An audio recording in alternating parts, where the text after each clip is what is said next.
Rajesh sir, बहुत बहुत शुक्रिया। गणेश चतुर्थी की आपको अग्रिम बधाई हमारी तरफ से। अमोल सर आपको भी, और तेजस सर आपको भी हमारी तरफ से बहुत बधाइयाँ। राजेश सर, आपसे मैं शुरू करता हूँ। आप भी बहुत सारा डाटा रीड करते हैं मार्केट का और उसको डॉट्स को कनेक्ट भी करते हैं। आपकी रीडिंग क्या है और हम इससे निकल पाएंगे जल्दी या आप समय लगेगा? क्योंकि आज का डैमेज काफ़ी ज़्यादा है और ये सीवियर डैमेज भी है। आफ्टरनून डिम्पी जी, गुड आफ्टरनून एवरीवन। और गणेश चतुर्थी की अग्रिम बधाई ईटी नाउ स्वदेश के सभी व्यूवर्स को, ईटी नाउ स्वदेश की टीम को और सभी मित्रगण पैनलिस्ट को। देखिए, गणेश जी एक विघ्नहर्ता देवता के रूप में जाने जाते हैं और हमें लगता है कि ये जो विघ्न आया है इस तेजी में, तो कहीं ना कहीं विघ्नहर्ता इस आ, जो विघ्न आया है इसको कहीं ना कहीं हरेंगे और वापस से हम मार्केट में पुलबैक देखेंगे। जरूर एक डैमेज हुआ है, ग्लोबल अनसर्टेनिटी पहला रीजन रहा जिसके चलते मार्केट ने एक करेक्शन स्टार्ट किया। अब थोड़ा सा रेगुलेटर रिस्क, जो कि चेंजेस की बात आप जो अभी डिस्कस कर रहे थे, उसके चलते भी थोड़ा सा सप्लाई इंस्टीट्यूशन साइड से आते हुए दिखा है। नियर टर्म सेटअप के हिसाब से यस, एक डेंट जरूर लगा है स्ट्रक्चर में, लेकिन लॉन्ग टर्म सेटअप अभी भी इंटेक्ट है। मार्केट जरूर 25,000 के नीचे फिसला है, तो बहुत बड़ा कोई इसको हम करेक्शन या बहुत बड़ा फॉल या बहुत बड़ा डैमेज को नहीं बोलेंगे। इसको एक करेक्शन है, लेकिन ये हेल्दी करेक्शन जैसा ट्रीट किया जाएगा। मिड कैप स्टॉक्स अभी भी यहाँ पे बाइंग इंटरेस्ट दिखा रहे हैं। कैश सेगमेंट में उतना डेंट नहीं देखने को मिला है। जो मेजर सप्लाई देखने को मिली है वो पूरा एफ एंड ओ यूनिवर्स में ही देखने को मिला। तो कहीं ना कहीं हो सकता है ये जो एफ एंड ओ के नियमों में जो बदलाव है, उसको टाइटनिंग को लेके जो बहुत सारी चीजें पिछले कुछ महीनों में हमने देखी है, उसके चलते भी एक पोजीशन रीएडजस्टमेंट और एफआई इंस्टीट्यूशंस का भी एक दबाव यहाँ पे बनते हुए दिखा है। लेवल्स की बात करें तो 24,800 के आसपास हम ट्रेड कर रहे हैं, जो कि एक महत्वपूर्ण लेवल है। पुट बेस कॉन्सेंट्रेशन देखें तो ऑलमोस्ट अब हम एक क्रिटिकल पुट बेस कॉन्सेंट्रेशन के आसपास ही ट्रेड करते हुए दिख रहे हैं, जो कि 24,800 है। और इतने नजदीक हम ट्रेड कर रहे हैं कि हो सकता है वो टूट भी जाए। अगर वो टूटता है तो ये सेलिंग प्रेशर फर्दर एक्सटेंड होगा और हो सकता है फिर नेक्स्ट जो बड़ा लेवल खुलता है वो 24,600 का खुलेगा। हमें लगता है वहां तक भी फिर फिसल सकते हैं। बट देखते हुए लग रहा है हमें कि अब वीकेंड है, ऑलमोस्ट मार्केट इतना गिर चुका है, ग्लोबल क्यूज को भी हम काफी कुछ हद तक फॉलो कर रहे हैं। तो शायद हमें लगता है कि अब यहाँ पे शॉर्ट करना तो अब डिफिकल्ट है, क्योंकि हम एक बुल मार्केट में एक करेक्शन है और आप ओवरनाइट पोजीशन शॉर्ट की ले जाएंगे, वो भी एक रिस्की बेट हो सकता है। लेकिन जिनके लिए पोर्टफोलियो कंस्ट्रक्ट करने के लिए जो वेट कर रहे थे, जो कैश लेके बैठे हैं अपने पोर्टफोलियो में डिप्लॉय करने के लिए, उनके लिए तो एक अपॉर्चुनिटी बन रही है ये। कुछ अच्छे क्वालिटी स्टॉक्स करेक्ट हो रहे हैं तो वो स्टैगर्ड बाय कर सकते हैं, लेकिन वन गो में बिल्कुल भी बाय ना करें, क्योंकि स्टैगर्ड बाय करें हमें देखना होगा अगला हफ्ता किस तरीके से प्ले आउट होता है।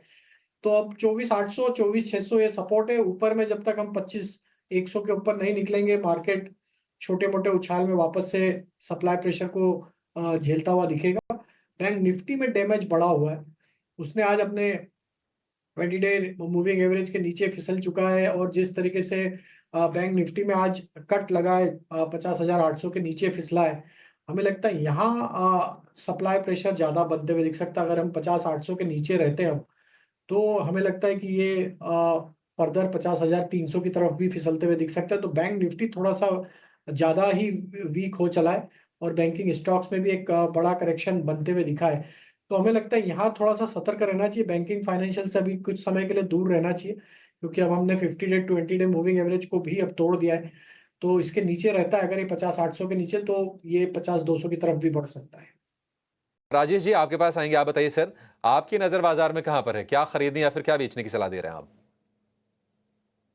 तो अभिषेक जी, जो ट्रेडिंग पॉइंट ऑफ व्यू से स्टॉक पसंद आ रहा है वो केमिकल स्पेस से, और उसमें लक्ष्मी ऑर्गेनिक, जिसका एनएससी टिकर है लक्ष्मी केमिकल, एलएक्स कैम। ये स्टॉक में एक राउंडिंग बॉटम बनते हुए दिख रहा है वीकली चार्ट पे। काफी बड़े अंडर परफॉर्मेंस के बाद अब स्टॉक में एक लोअर साइड पे बेस बना के स्टॉक में एक नियर टर्म चार्ट पे ऑलरेडी ब्रेकआउट आते हुए दिखा, और वीकली चार्ट पे जो फॉर्मेशन बन रहा है, हमें लगता है एक बड़े ब्रेकआउट की तैयारी करते हुए दिख रहा है स्टॉक। और हमें लगता है ये स्टॉक के मोमेंटम पोजिशनरी तो 360 370 की तरफ जाएंगे, लेकिन ट्रेडिंग पॉइंट ऑफ व्यू से 325 के टारगेट के लिए हम लक्ष्मी ऑर्गेनिक को बाय करने की सलाह देंगे। स्टॉप लॉस होगा 300 रुपए का। अब जो गणपति स्पेशल स्टॉक जो है ना, मैं लक्ष्मी ऑर्गेनिक्स को तो 1 मिनट के लिए रोक लेता हूँ। सर, मेरे को आप एक छोटा सा पॉइंट आप मेरे को बताएंगे, इसकी जगह मैं कोई आपसे रिप्लेसमेंट मांगूँ तो? आप मेरे को इसके रिप्लेसमेंट दे सकते हो सर? मेरे को क्या F&O का शेयर दो सर। मैं उसकी वजह बताता हूँ सर। F&O में ना मेरे पास थोड़ा समय है अभी भी देने के लिए, मैं रोल भी कर पाऊंगा। कैश में मेरे मार्जिन लगेंगे, दिक्कत आएगी मेरे को। तो मेरे को इसकी जगह कोई F&O का शेयर दो आप। तो F&O का शेयर अगर मुझे चाहिए और मुझे केमिकल स्पेस से ही लेना है तो मुझे यूपीएल यहाँ पे पसंद आ रहा है। इसमें भी एक बड़े चार्ट पे बड़ा ब्रेकआउट, फॉलिंग ट्रेंड लाइन का ब्रेकआउट आते हुए दिखा, और यूपीएल का स्ट्रक्चर हमें यहाँ पे काफी पसंद है। और पोजिशनली हम यहाँ पे जो टारगेट एक्सपेक्ट कर रहे हैं 650 तक के एक्सपेक्ट कर रहे हैं। ट्रेडिंग पॉइंट ऑफ व्यू से 635 के टारगेट के लिए यूपीएल लिया जा सकता है। स्टॉप लॉस रखना होगा करीब 596 के आसपास।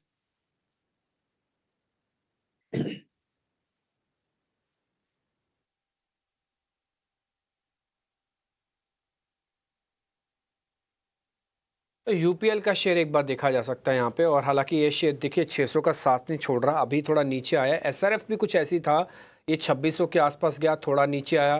टाटा केमिकल्स भी कुछ ऐसी है, 1100 के आसपास पहुंचा, वापस थोड़ा नीचे आया।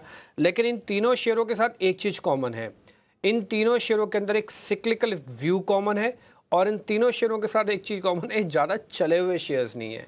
आप दिखा सकते हो यूपीएल का शेयर एक साल का चार्ट, आप दिखाओ टाटा केमिकल्स का एक साल का चार्ट, और टिपिकली एसआरएफ भी देखोगे तो आपको दिख जाएगा वहाँ पे। तो इस चीज़ों का थोड़ा सा ध्यान रखो, बड़े ही सेलेक्टिव होकर आपको काम करने की ज़रूरत है। आपको थोड़ा इससे क्लियर हो जाएगा कौन सी चीज़ कहाँ पे कैसे कैसे पकड़नी है। ये देखो यूपीएल का चार्ट, ये साल भर का चार्ट है जिसने 1 रुपया दिया। ये टाटा केमिकल्स का साल भर का चार्ट है जिसने 29 रुपये लिए हैं, और ये एसआरएफ का चार्ट है साल भर का जिसने सिर्फ 75 रुपये दिए हैं। ये तीनों ही केमिकल्स वाले शेयर्स हैं, तीनों चले हुए ने, तीनों का साइक्लिकल एक व्यू आना बाकी है। आप इन सभी चीज़ों को ज़रा नोटिस करके रखेगा। इसलिए मेरे को वो शेयर गिरा के केमिकल्स का एक फ्यूचर वाला शेयर दिलवाना पड़ा। आप रखो, कोई दिक्कत थोड़ी है, 20-30% मार्जिन पे आपको मिल जाएगा, 40% मार्जिन पे शेयर मिल जाएगा, और फिर आप रख लो। आप रोल ओवर भी कर सकते हो इसके अंदर। राजेश सर, इसलिए मैंने ये फ्यूचर वाले शेयर्स में ना आपसे थोड़ा फ्यूचर वाला शेयर ज़रा पता करने की एक जहमत उठाई है। आईसीआईसीआई बैंक को लेकर व्यू दीजिए, क्या इसको कॉन्ट्रा बाई करेंगे या फिर अभी भी इसको किसी ने अगर शॉर्ट किया है तो पोजीशन बने रहे वो? तो देखिए, हाई बीटा स्टॉक्स होते हैं जनरली बैंकिंग, एंड जब भी हम देखा है कि ग्लोबल अनसर्टेनिटी, ग्लोबल मार्केट का माहौल थोड़ा बिगड़ता है तो बैंकिंग स्टॉक सबसे पहले हिट लेते हैं। और वही हमने देखा कि हमारे मार्केट में भी वही होते हुए दिखा कि बैंकिंग स्टॉक्स में एक डीप कट देखने को मिला। बैंक निफ्टी उसके चलते काफी तेजी से फिसलते हुए दिखा है आज के सेशन में। आईसीआईसीआई बैंक का अगर स्ट्रक्चर एनालाइज करें तो ओवरऑल लॉन्ग टर्म स्ट्रक्चर तो अभी भी बुलिश है। नियर टर्म स्ट्रक्चर में स्टॉक अब 20 डे 50 डे मूविंग एवरेज के आसपास ही ट्रेड करते हुए दिख रहा है, उसको निगोशिएट करते हुए दिख रहा है। अगर मैं बाकी बैंकों की कंपेयर में तुलना करूं तो अभी भी आईसीआईसीआई बैंक का स्ट्रक्चर काफी कंफर्टेबल है। हमें लगता है कि जैसे ही मार्केट में ये सप्लाई प्रेशर जो बना है कहीं स्टेबलाइज होगा तो आईसीआईसीआई बैंक में वापस से एक पुल बैक देखने को मिलेगा, और आउट परफॉर्मेंस भी यहाँ पे आते हुए दिख सकता है। तो जिन्होंने शॉर्ट ऑलरेडी ऊपर में किया है उनके लिए एक बार यहाँ पे थोड़ा पार्शियल प्रॉफिट बुक करें, क्योंकि अब ये एक क्रिटिकल सपोर्ट के आसपास 1200 के आसपास ट्रेड कर रहा है। अगर ये फर्दर 1200 तोड़ेगा तो ये 1180 1170 की तरफ फिसलेगा। लेकिन हमें लगता है जिस तरीके के इसके ओवरऑल स्ट्रक्चर है, अगर मार्केट में अगले हफ्ते की शुरुआत से अगर मार्केट थोड़ा स्टेबल होता है तो आईसीआईसीआई बैंक में पुलबैक के चांसेस भी बनते हैं। तो शॉर्ट फ्रेश तो नहीं करने की एडवाइस देंगे इस लेवल पे, लेकिन जिनके पास शॉर्ट है ऑलरेडी उनके लिए या तो ट्रेलिंग स्टॉप लॉस 1230 का रख ले या थोड़ा पार्शियल प्रॉफिट इस जगह पे बुक करें।